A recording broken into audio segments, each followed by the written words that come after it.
సాధారణంగా ఒక వ్యక్తిని చంపిన వ్యక్తిని ఒక హంతకుడిగా చూస్తాము. ఒక వ్యక్తి నిర్లక్ష్యం వల్ల ఇంకొక వ్యక్తి చనిపోతే అతన్ని కూడా హంతకుడిగానే చూస్తాం. కానీ 1943లో ఒక వ్యక్తి నిర్లక్ష్యం వల్ల 40 లక్షల మంది భారతీయులు చనిపోయారు.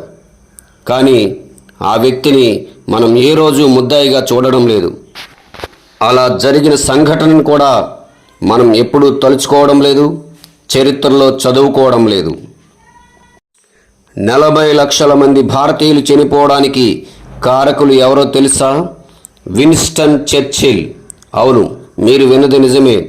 బ్రిటన్ ప్రధాని విన్స్టన్ చర్చిల్. ఆయన నిర్లక్ష్యం వల్ల 40 లక్షల మంది భారతీయులు కేవలం బెంగాల్లోనే చనిపోయారు. దానినే బెంగాల్